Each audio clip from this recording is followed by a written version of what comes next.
गुरुजी, मेरा सवाल आपसे ये था कि मैं पहले मांस मदिरा आदि का सेवन करता था एवं व्यभिचार भी करता था, परंतु जब से मैंने आपका सत्संग सुनना चालू किया तब से सभी गलत कार्य एवं कुमार्ग बंद हो गए हैं। मगर जब से श्री राधा नाम का जप करता हूँ तब मेरा मन में बहुत गंदे ख्याल भी आ रहे हैं। पूरी कोशिश करता हूँ फिर भी मन इधर उधर। सत्संग सुना होगा, आज के ही सत्संग में हम कह रहे थे समुद्र मंथन हुआ तो सबसे पहले क्या निकला? विष। समुद्र मंथन में सबसे पहले विष निकला। तो जब नाम जाता है ना तो मंथन करता है पूरे हृदय में, तो गंदी गंदी जितनी बातें सब भागती बाहर निकलती हैं। साधक घबरा जाता है कि पहले इतना गंदी। पहले क्या था, हमारा जो कैमरा है वो कवर कर रहा था, अब क्या कर रहा है, नाम उसको डिलीट कर रहा है। तो डिलीट आने में और जाने में दोनों में अनुभव होता है ना, कौन आया कौन गया। तो जो जा रहे हैं उनको हम आना समझ रहे हैं, हमारे हृदय में गंदी गंदी बातें आ रहे हैं, आ नहीं रहे, अब जा रहे हैं।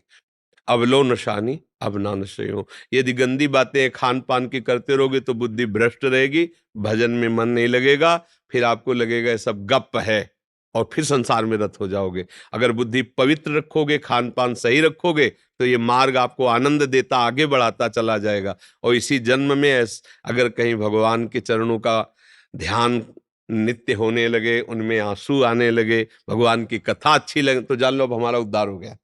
ये लक्षण है। गदगद कंठ नयन बहाव नीरा, वृंदावन में प्रिया प्रीतम का नाम जपते हुए या आप जहां भी हो और आंसू आ जाए श्री जी का चित्र, तो जानो बड़ी कृपा है। संसार के दुख में तो सब रोते हैं, प्रिया जी के लिए कौन रोता है? कृष्णचंद्र जी के लिए कोई बिरला ही उनके लिए अश्रुप्रा। ये बड़ी भेंट है, इस भेंट को लोग सहज में फेंक देते हैं संसारियों के सामने। ये भेंट बचा के रखनी चाहिए। आंसुओं की भेंट केवल प्रभु के लिए रखनी चाहिए। चाहे जितना कष्ट हो, रोना नहीं चाहिए, लेकिन रोना केवल प्रभु के लिए हो, तो रोने से प्रभु मिल जाएंगे। बिन रोए किन पाइया प्रेम प्यारा मीत। हमारे प्यारे के सामने कोई रो दे वो सहन नहीं कर पाते, ये बात सही। उनको बहुत, हाँ, बहुत करुणामय है ना, तो लगता है रो रहा है जी। अच्छा, वैसे कोई भी रो रहा हो तो दया आ जाती नहीं? आ जाती, फिर प्रभु तो दया समुद्र है। इसलिए सावधानी पूर्वक भजन करो। मन में जो गंदी बातें आ रही वो आ नहीं रही, भजन से वो जा रहे हैं। रश्मि जी दिल्ली से। हाँ जी, राधे राधे। आपके चरणों में कोटि कोटि प्रणाम। महाराज जी, मनुष्य जीवन का परम उद्देश्य भगवत प्राप्ति है। इसी लक्ष्य को ध्यान में रखते हुए कर्म करने की कोशिश कर रही हूँ, लेकिन अभी भी मन बहुत अशांत व विचलित रहता है, क्योंकि इसी के लिए भागा दौड़ी लगी हुई है। कब और कैसे भगवत प्राप्ति का एहसास होगा? इसमें भागा दौड़ी, मन अशांत, परेशान, ये शब्द नहीं है। ये तो सांसारिक शब्द हैं और ये संसार की क्रियाओं में होता है। भागवती क्रिया इसका मतलब आपने समझा नहीं अभी, परमार्थ पथ, इसलिए ऐसा लगता है। परमार्थ प्यार में कोई सिखावा या पढ़ाया हुआ कार्य काम नहीं करता। प्यार सीधे हृदय का विषय होता है। और जब हम ये स्वीकार करते हैं कि प्रभु मेरे हैं, ओ हैं, सब वैभव उनका है, हम अंश भी उन्हीं के हैं, ये पंचभूत भी उन्हीं के हैं। अब हमने क्या कि कुछ अलग अपना मान लिया है। हमारी जो परेशानी, अशांति, दुख का कारण है, मूल कारण समझो प्रभु से हटके कुछ अपना मान लेना।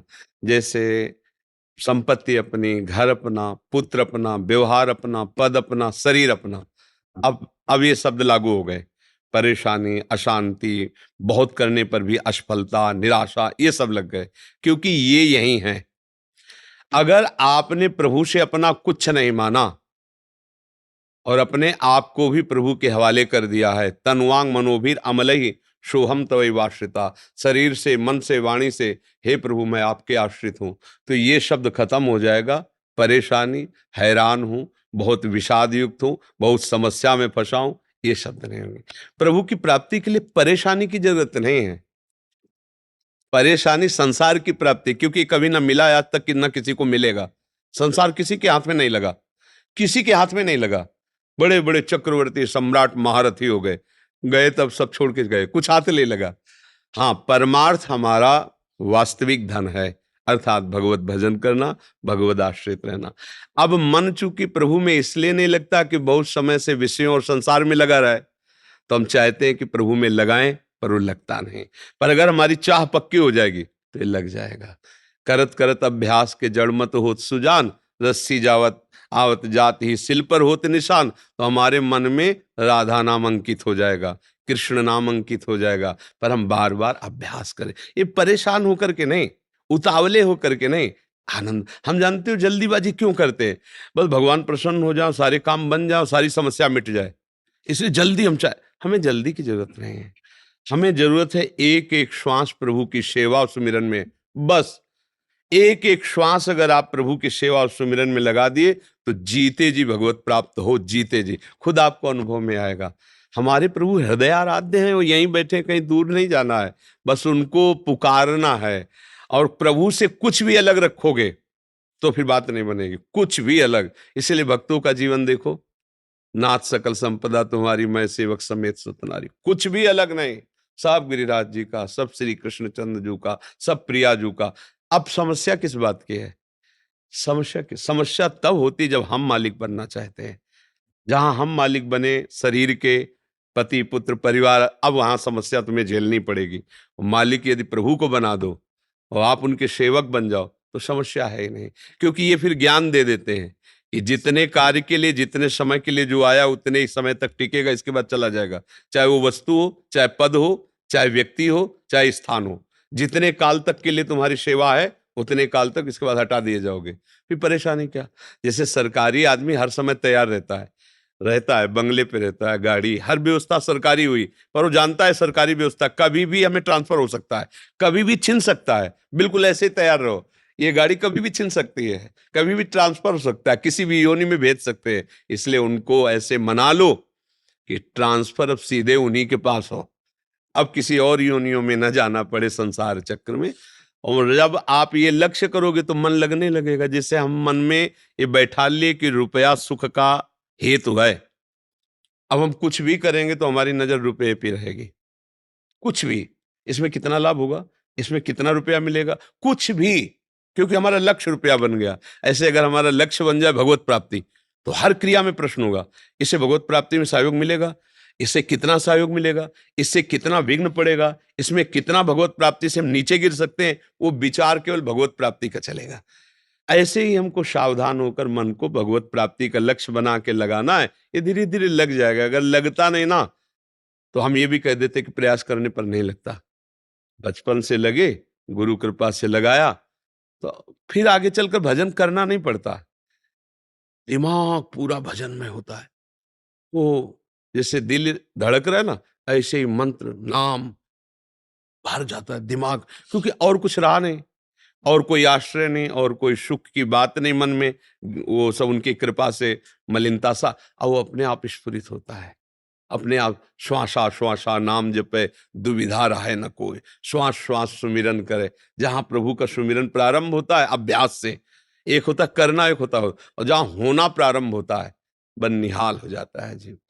तो अभ्यास से होता है। जैसे हम अभ्यास से विषयों में गिर गए, ऐसे अभ्यास से हम प्रभु की तरफ उठकर चले। ये अभ्यास भगवान ने ही आज्ञा करी है कि अभ्यास योग युक्तेन चेतसा नान्यगामिना। तुम ऐसा अभ्यास करो कि मेरा चित्त जो है वो भजन से ना हटे। अभ्यास करने से हो जाएगा। जैसे आपने लक्ष्य बनाया, आप आ गए। अगर आप लक्ष्य न बनाते तो आप कैसे आ जाते? ऐसे आप लक्ष्य बनाओ कि मुझे साक्षात दर्शन चाहिए, और उसके लिए तड़पो, तो वो मिल जाएंगे। अच्छा, वहां तुम्हें जाना नहीं, वो खुद आ जाएंगे। वो इतने कृपालु हैं, लक्ष्य आप बनाओ, हो जाएंगे। चलना नहीं होता। भक्त कहाँ चलता है? भक्त तो पुकारता है और प्रभु प्रकट हो जाते हैं। गोपीजन रो के पुकारी ही तो, रुदु सुशर्म राजन कृष्ण दर्शन लालसा। तो कहीं जाना थोड़ी पड़ा। तासा महावीर, उसी समय उन्हीं के बीच में तासा महावीर, भूत छौरी, इसमें मान मुखाम्बुजा, पीताम्बर धरा सर्वी, साक्षात मनमथ मनमता, कोटि मनमथ हारी, भगवान उन्हीं के बीच में प्रकट हो गए। अगर हम भगवान को पुकारें और सच्ची चाह हो, बताने की जरूरत नहीं, वो तो सच्चिदानंद है ना, वो जब सच्ची चाह देख लेंगे तो तुम्हारे हृदय में ही प्रकाशित हो जाएंगे।